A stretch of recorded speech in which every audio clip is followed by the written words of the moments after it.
everyone to another episode at Immigrant Bazaar, a weekly podcast for immigrants by immigrants. And as usual, your hosts are myself, Anwar. My name is Bahram. Yeah, thank you, Bahram. And we actually have a very insightful guest here, an expert in immigration. Her name is Dr. Natalia Zotova. Hi, And hello. she has Thank you very much for coming, Natasha. And there's too many accolades, so I'll actually let her introduce herself. That will be the best. All right, thank you so much. Thank you for having me. I'm very pleased and glad and honored to be part of this fascinating project, which is truly insightful and really fun.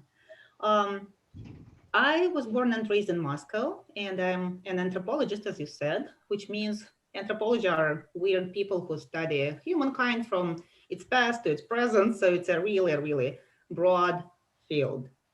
I went to graduate school in Moscow, and I studied Central Asia, Central Asian people. So it's my true love. And I got my degree there, and then I worked for a number of years at the Russian Academy of Sciences in the Department of Central Asia and the Caucasus, studying different aspects of cultural life in Central Asia and immigration from Central Asia, because there was a growth of migration. People were coming from Tajikistan, Uzbekistan, Kyrgyzstan to live and work in Russia. So my field kind of moved to Russia, but I traveled to Central Asia many times on multiple occasions. And then, like 6 years ago, 6.5 years ago, I moved to the United States to get my PhD in anthropology to study more. Cannot stop, actually. And went to the Ohio State University, where I got my degree. I graduated last spring in 2020 with a degree in medical anthropology and migration studies.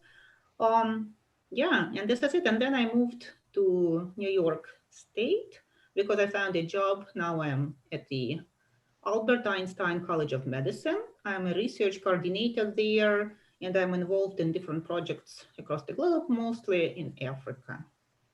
That's awesome. That's awesome. I mean, I'm very excited to have such a distinguished expert in migration specifically, in anthropology, migration. This is like perfect for our channel. Without further ado, we'll start with the questions. Bahram, do you want to take it, the first Yeah, one? I'll take the first question. So again, Natasha, welcome to the show. And we're very, like I don't want to say, we're very honored to have you here. So probably first question, maybe general about US, like why specifically people, why do people decide to come to US, and what is different about immigration here versus other countries that, probably studied a lot as well? Yeah, sure. If you ask this question to different people, they will give different answers, right? But what we researchers do, we kind of generalize, right? Because you ask this question to many people and you come to some conclusions. So my conclusion from my work that I did is that coming to the United States is very hard. Maybe people who are outside don't really know that, don't really realize that, but it's hard. You have to overcome lots of barriers and obstacles. So why do people come? I would say because they are fueled, they are driven by very powerful imaginary, by very powerful dreams and aspirations.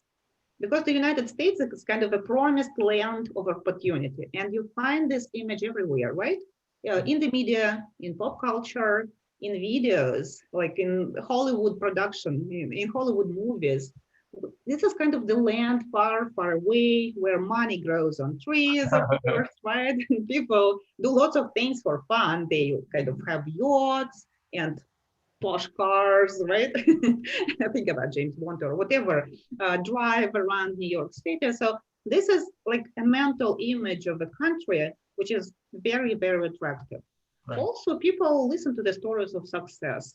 For instance, you have like very distant family or a friend of a friend who moved to the United States, and they tell those fascinating stories, which might not be pretty close to reality, but this is how those dreams start. So really, people move because they pursue their dreams. They pursue their aspirations for something better, for something greater, and for of course for money as well. But I mean, it takes time to get to the money. Yeah, it sounds like American dream. You know, you can summarize It this. is the American dream. Yeah, really. Yeah, I actually can relate. I think I've actually also gone through grad school, and I've seen a lot of international students doing PhD, masters and PhD, and you know, they want to realize their potential. A lot of Yeah. times they do feel like, you know, they can come up with new ideas, something really valuable that they wouldn't be able to do in Tajikistan or even Russia at times in certain technologies. Yeah. Yes, this is very, yeah, very true.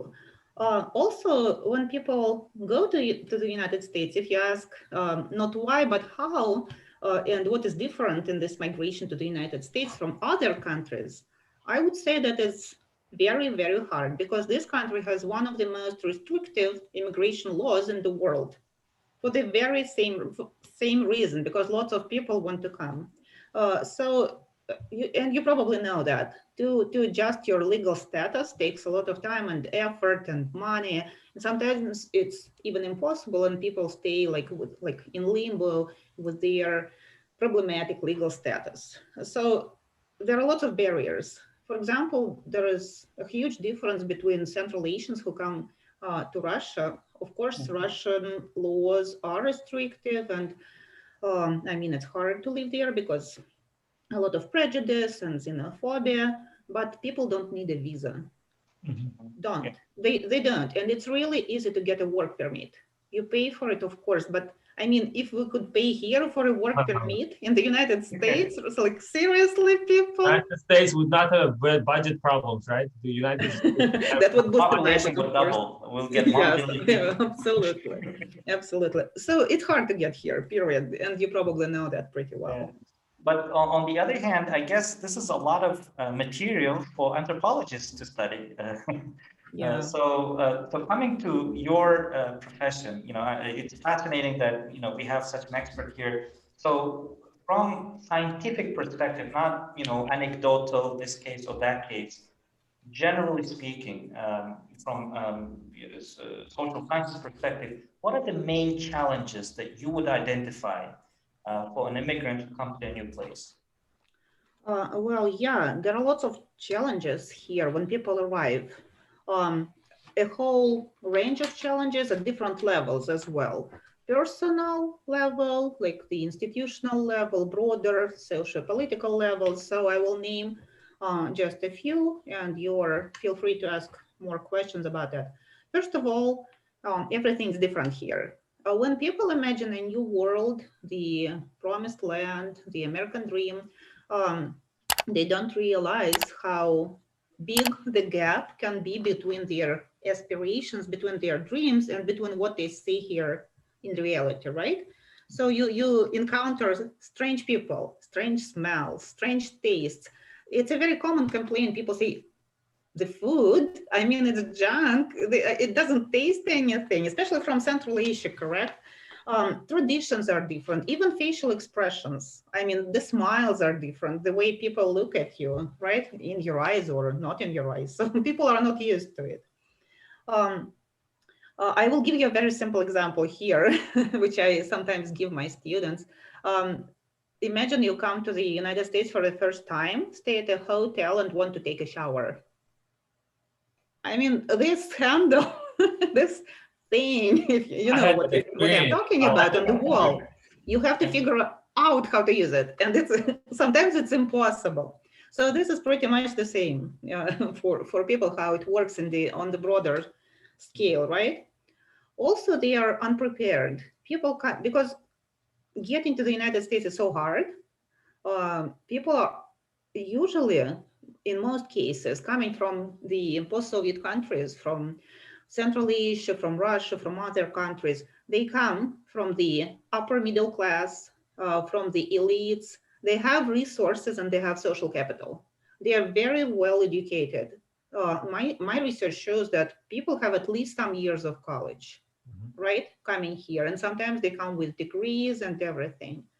And in their home countries, they often have apartments or big houses. If you speak about Tajikistan, imagine a big house with a big backyard, green, spacious.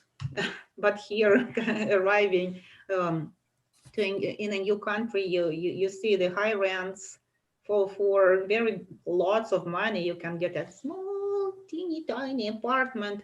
Sometimes you have to share it with other migrants, and I mean the quality of life, it falls dramatically, and people are not prepared. They think if they can make it across the border, okay, you got there. Yeah. Well, actually, not quite. It's exactly the opposite of American dream that they come with. You know, they have dreams of a nice house in the suburbs, very comfortable life, but you know, reality is very different. Yeah. Yeah, so there is a huge gap between this image, between what they envision before they come and what they face here.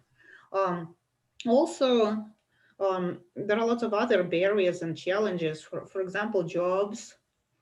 Sometimes arriving here, it's hard to find the first job, to rent the first apartment because of that credit history, right?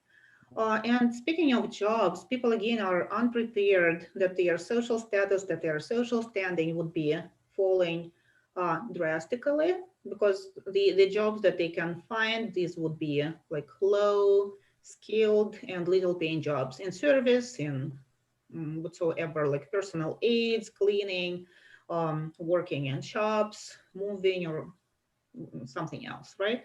Yeah, yeah. The other would be language, of course.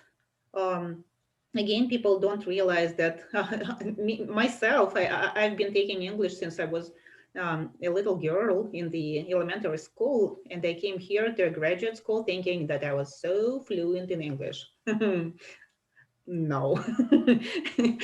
And people, I mean, this happens to every migrant, and this language barrier or accent, you probably know it, it can create challenges and obstacles when you're looking for a job, when you're going to a job interview, and everywhere. People sometimes, like, not every people are, not everyone is kind, right? So it can create those, I mean, when people are, this is a guy speaking with strange accent, where's he from? And this little question, where are you from? Oh my God, how many times have you heard it, right? Yes. Yeah. And in our world, I mean, in medical anthropology, it's called microaggressions, because people, Asking that question. this question, yeah, because people, when you ask Americans, they say, we don't mean anything bad, we're just curious.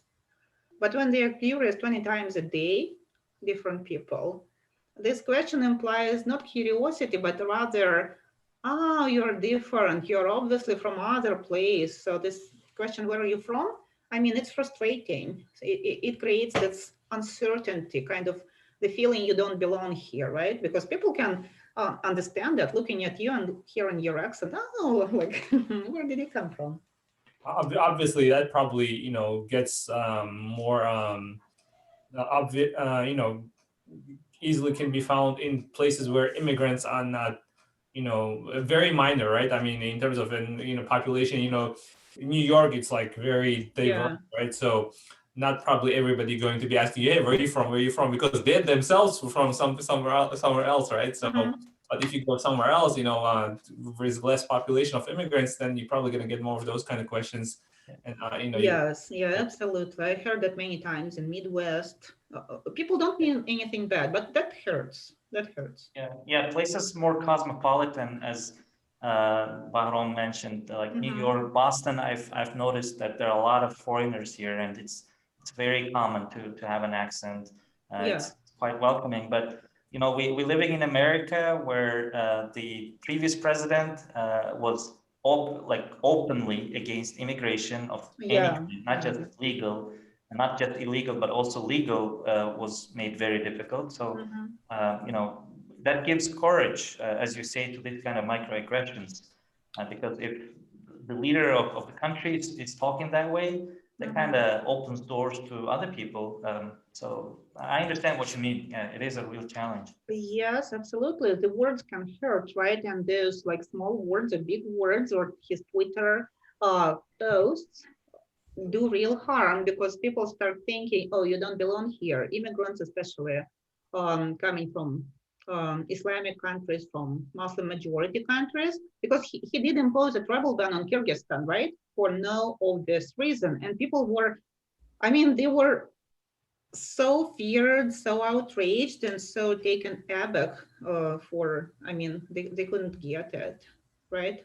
So Yes. yeah, this racial prejudice, it's very real. It's very real, especially when you, New York is fine because it's very cosmopolitan again, right? But in the in more like states closer to the middle, people would, I mean, would judge you by your physical appearance, by the color and texture of your hair, and by the shape of your eyes, like making conclusions that you came from somewhere.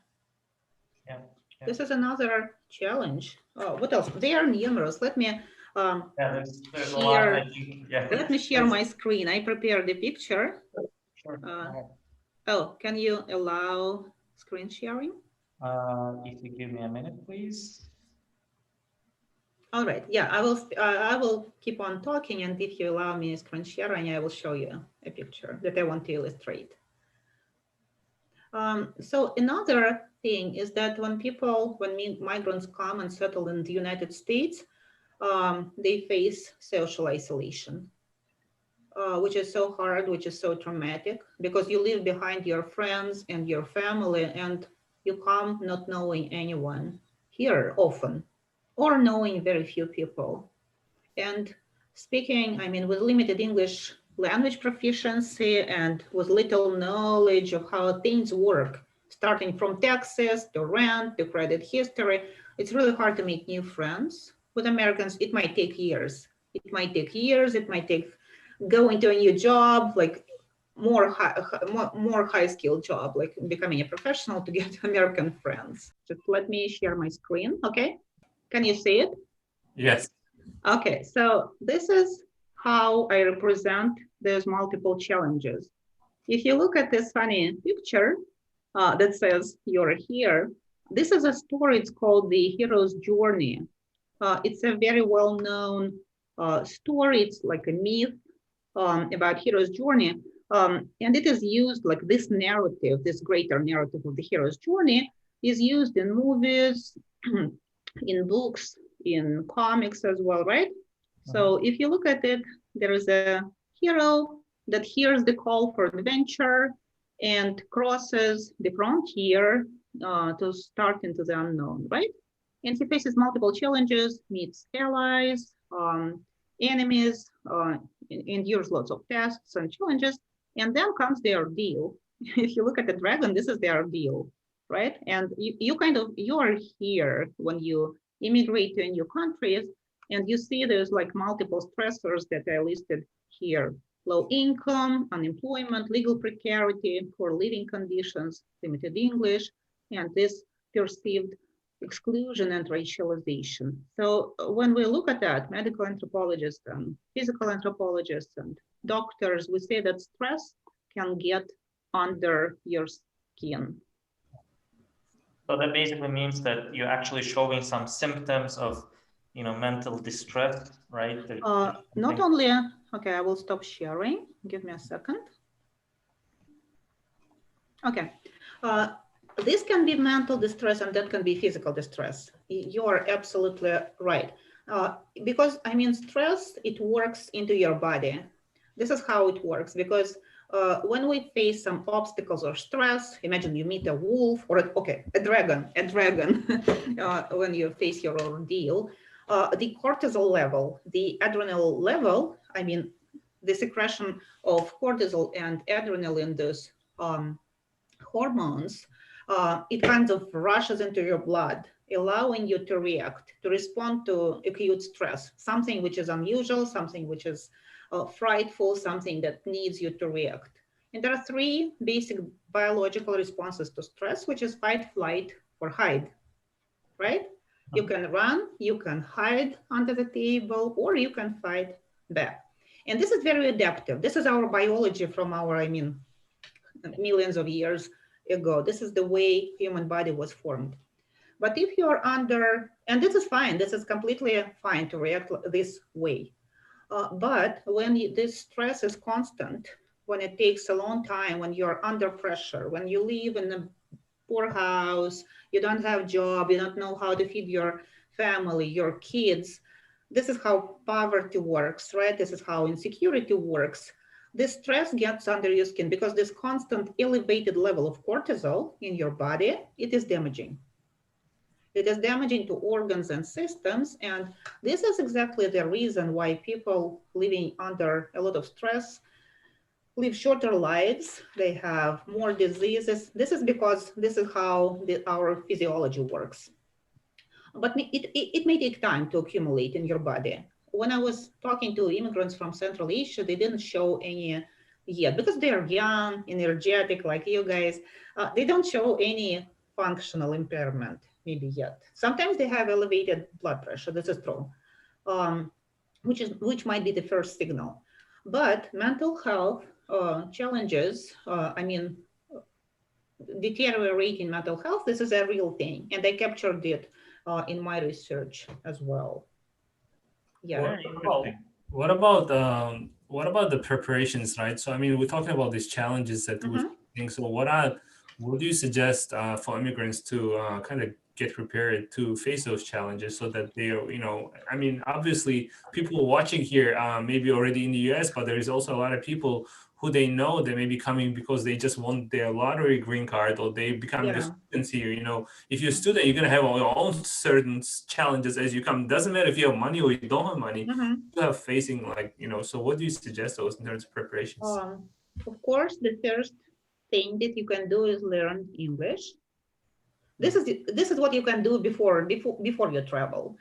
Master your English. The better you know it, the better you will feel here, right? You won't face this solid language barrier in the United States. Also, you need to understand that things might not go as planned, right?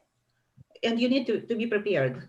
Sometimes in psychology, this is how we think about the U-curve of accommodation in a new country, right? So after the honeymoon, when you're excited, you made it, you crossed the border, yay, we're here in the United States. This is called the honeymoon phase. After that, as I showed in my picture, you fall from grace, you meet your dragon, you face the ordeals, right? So you need to know that might happen and that's okay to feel that way, right? That might help you when you really struggle. When you get into that phase, knowing that it can happen can really help. Also, I would say that try to plan ahead. If you come to the United States to study, to get your degree, master's or PhD, get into the STEM field. Because I mean, for instance, I was not prepared. I didn't know this difference, how many years of OPT can you get if you're in a STEM field versus 1 year in a non-STEM field, right? Talk to people who know something about that. Because I mean, adjusting legal status takes time, effort, and money. So you might need, maybe you can talk to someone who already went that way. And also, lastly, I would say, of course, get as much money as you can. But I mean, it can be hard, right? People pay a lot if they win a green card. But I would suggest travel light. Don't try to take all things from your closet in your home country. You won't need them. I mean, clothes and everything. They're cheap here. You can buy secondhand. You don't need those suitcases with things. But please take things that are really, really valuable, that will remind you of your homeland. Be it a Ligan, colorful plate from Fergana Valley, or Zira to smell and remember your family, or something else. For instance, in my case, I was glad I took a quilt that my granny made. Right? And she passed away already. She passed away many years ago, but I still have it here in the United States. And I also took some jewelry that my mom gave me, my friends gave me. It really helps. These things work like little anchors. When you will face your ordeal, your dragon, you will know that you have something to cling to, like those small anchors. This is about preparation. Yeah, that's beautiful. I can share a little bit of mine. I actually have a book of poetry. It's not. It's a small book. It's kind of almost. Wait, Omar, I thought you were not poet. No, I'm just kidding. A book of poetry by Hafiz. Oh, And it belonged to my grandpa, and it's very old. It was printed, I don't know, published in 50s maybe. My grandpa was old, and it's and then a couple of other things. So I do agree that this really helps having yes. artifacts in your life that you cherish. But I think we're getting into this territory. I hope I'm not taking too much of your time, but I also wanted to ask. We talked about social capital that immigrants lose when they come to a new place, and all of these challenges. And of course, it is stress. You mentioned like you shouldn't be surprised. It's okay to have that sort of stressful period.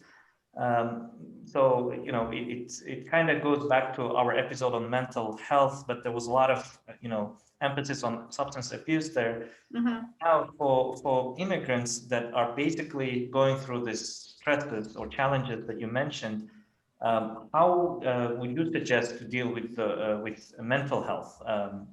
Is it real in from anthropological perspective, from scientific perspective? Is that considered to be some sort of a psychological challenge that needs to be treated? Yes, absolutely. It needs to be addressed because the first thing you need to know that it is real. And it is very common, when we think about cultural anthropologists or medical anthropologists, when we think about mental health, we speak about like those cultural models of mental health because people across the globe, they have different ways of experiencing their symptoms, their challenges, and thinking about them and speaking about them. So what immigrants from the post-Soviet space, what they share in common is that they are unable to speak about that. They are unable to recognize the problem when they have it. And I will give you just one number. I screened immigrants from Central Asia and Chicago for symptoms of anxiety and depression.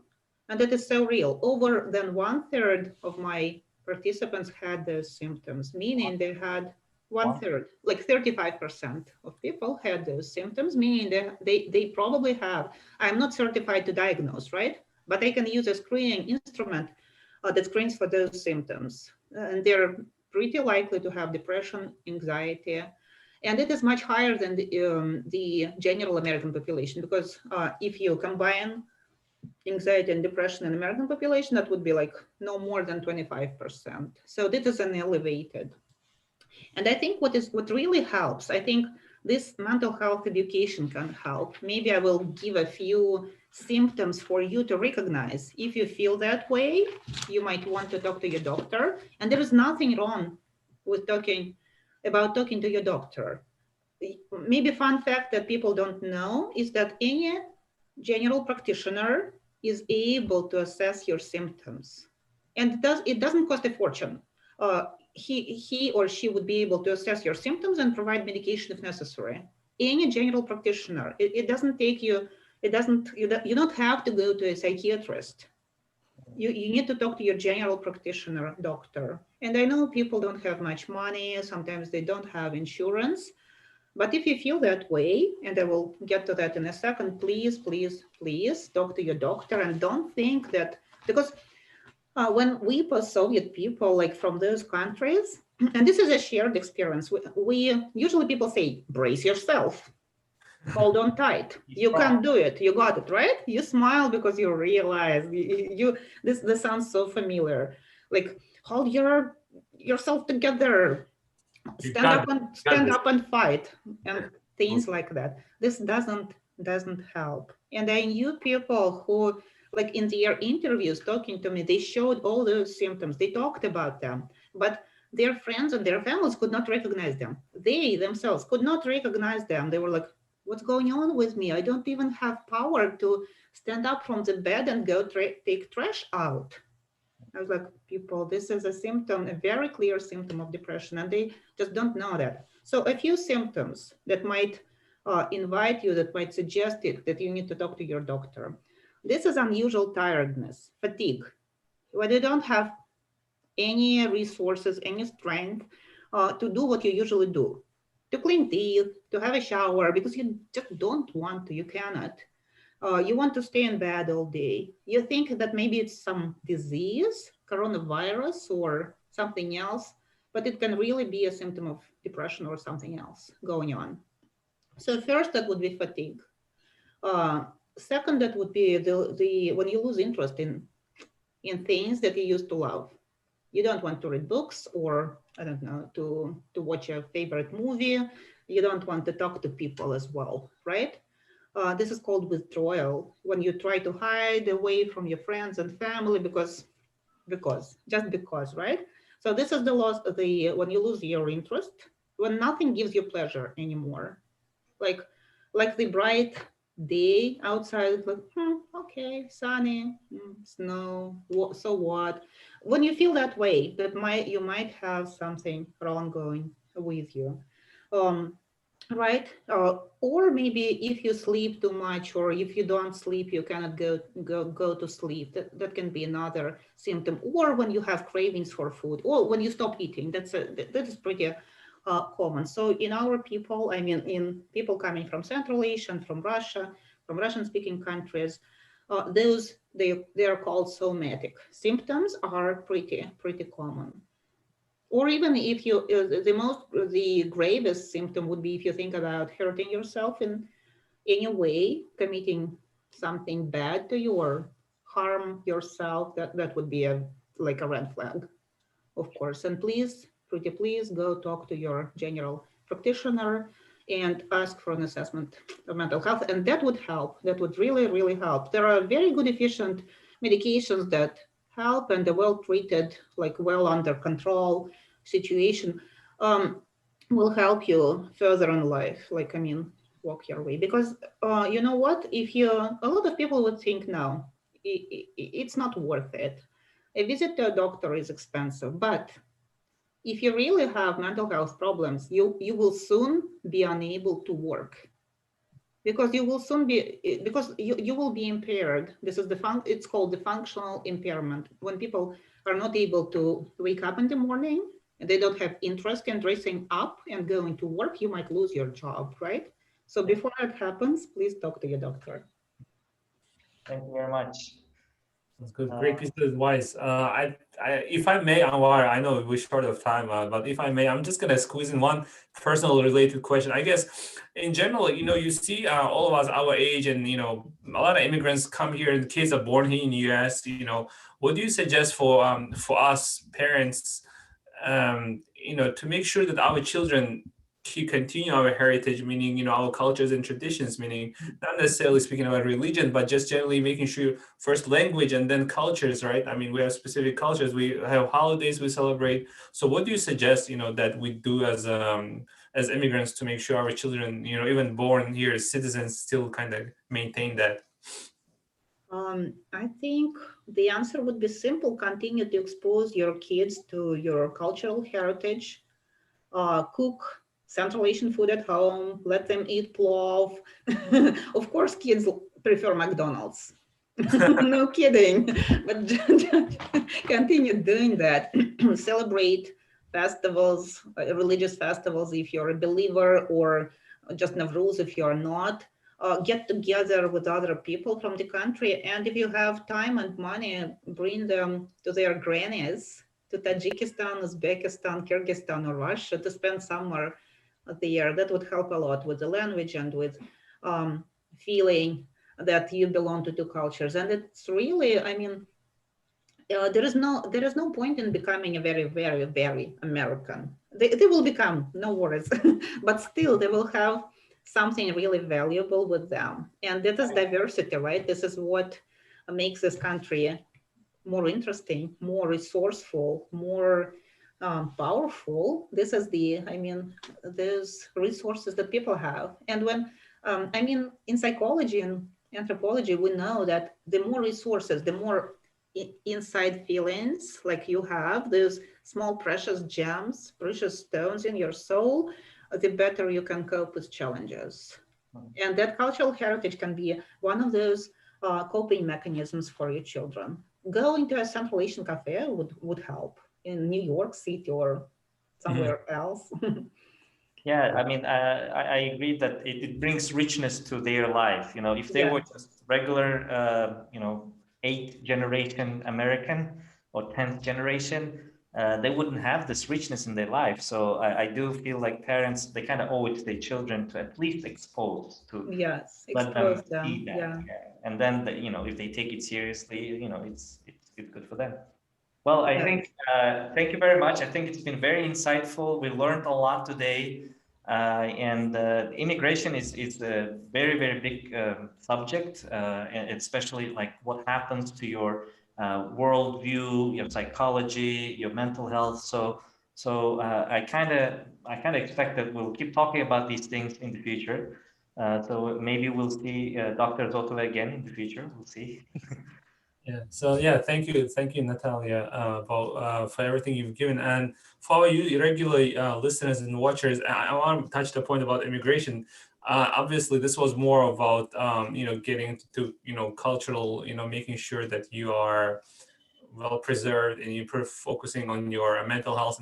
But specifically about immigration, we're gonna have a separate topic. We're working with the lawyers to get us an episode, so stay tuned. So that's what I'm trying to say, stay tuned. So and continue to follow us on YouTube page that we have, on Facebook, Instagram.